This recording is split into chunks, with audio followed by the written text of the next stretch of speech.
ভেঙ্কটেশ আইয়ারকে 23,75,00,000 টাকা না দিয়ে 23,075 টাকা দিতে হবে ভাই, যেমন সে আজকে ক্রিকেট খেললো।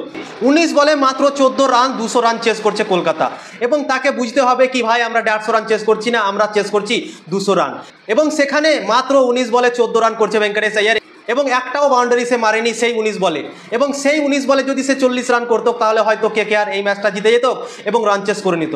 এবং কলকাতার ম্যানেজমেন্ট অনেক বড় একটা মিস্টেকে করলো, ভেঙ্কটেশ আইয়ারকে 4 নম্বরে ব্যাটিং পাঠিয়ে রঘুবংশীকে পাঠাতে হতো। আজিঙ্কে রাহানের পর কোনো ব্যাটসম্যান ফর্মে ছিল তো সেটা ছিল রঘুবংশী, এবং তাকে ভাই আজকে ব্যাটিং পাঠালো না, 4 নম্বরে তাকে পাঠালো না, এবং আজকে অনেক পিছিয়ে করে দিল রঘুবংশীকে এবং ব্যাটিং পাঠালো ভেঙ্কটেশ আইয়ারকে 4 নম্বরে।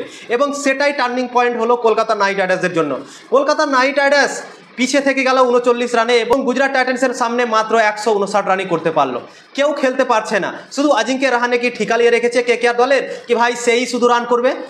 আজিঙ্কে রাহানে ক্যাপ্টেন হয়েছে তো সেই শুধু রান করবে, অন্য ব্যাটসম্যানদের রান করার কোনো দায়িত্ব নেই? এত বাজে ব্যাটিং ভাই ভেঙ্কটেশ আইয়ার আজকে করলো, তাকে সত্যি ভাই 23,75,00,000 টাকা না দিয়ে 23,075 টাকা দেওয়া উচিত আছে। 19 বলে 14 রান, তোমাকে ম্যাচ জেতার জন্য কলকাতা নাইট রাইডার্স 23,75,00,000 টাকা দিয়েছে নাকি ম্যাচ হারার জন্য? ম্যাচ হারার একমাত্র দায় আমি বলবো ভেঙ্কটেশ আইয়ারের যে 16 ইনিংস আজকে খেললো, টেস্ট ইনিংস, সেটাই হচ্ছে আজকে টার্নিং পয়েন্ট আজকের ম্যাচের। গুজরাট টাইটান্সের ব্যাটসম্যানরা দেখো কিভাবে রান করলো, এবং আমাদের ব্যাটসম্যানরা 34টা বলে কোনো বাউন্ডারি মারেনি। আজিঙ্কে রাহানে আর ভেঙ্কটেশ আইয়ার 200 রান চেস করছে এবং 34 বলে কোনো বাউন্ডারি আসে না। 6 ওভারে 45 রান করে কলকাতা নাইট রাইডার্স 2 উইকেটে, এবং তারপর যে টেস্ট ইনিংস শুরু হয় ভেঙ্কটেশ আইয়ার আর আজিঙ্কে রাহানের, কোনো বাউন্ডারি তারা মারার কোনো চেষ্টাই করে না। ভেঙ্কটেশ আইয়ার কি বলবো, আজকে 19টা বল খেলেছে, কোনো চেষ্টাই করেনি বাউন্ডারি মারার। সে মনে করছে 150 রান চেস করছি আমরা, আরামসে টেস্ট খেলবো এবং ম্যাচ জিতে যাবো। কি বলবো ভাই, কলকাতা নাইট রাইডার্সের আজকে মরণ বাঁচনের ম্যাচ ছিল, এবং সেই ম্যাচটা এইভাবে হারিয়ে দিল। সত্যি আমি ভাবতে পারছি না কি কলকাতা এত একটা জঘন্য ম্যাচ খেললো আজকে।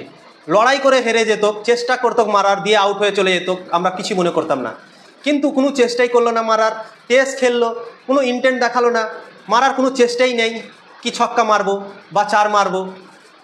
আজিঙ্কে রাহানে ব্যাটিং করছে, ক্যাপ্টেন আছে আজিঙ্কে রাহানে, এবং তার সামনে এত 16 ইনিংস খেলছেন ভেঙ্কটেশ আইয়ার, তা সত্ত্বেও আজিঙ্কে রাহানে কিছু বলছে কি বলছে না ভাই আজকে বুঝতেই পারলাম না।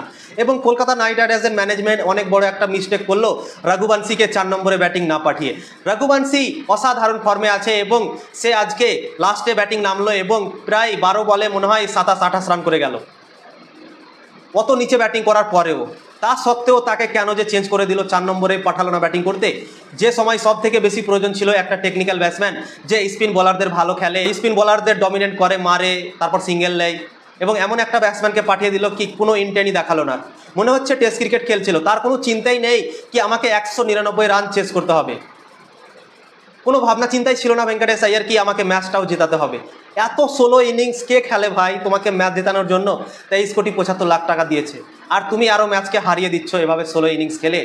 সত্যি ভেঙ্কটেশ আইয়ারের ইনিংস দেখে আমার এত যে মনটা আজকে খারাপ হয়েছে তোমাদেরকে বলে বোঝাতে পারবো না। কলকাতা নাইট রাইডার্স আজকে কী করলো ভাই, সত্যি আমার আজকে এতটা মন খারাপ হলো, এবং আশা করছি কলকাতা ফ্যানরাও অনেক রেগে গেছে আজকে ম্যাচটাতে। গুজরাট টাইটান্সের বিপক্ষে যেভাবে কলকাতা ম্যাচ হারলো আজকে, কোনো লড়াই করতে পারলো না আজকে গুজরাট টাইটান্সের বিপক্ষে।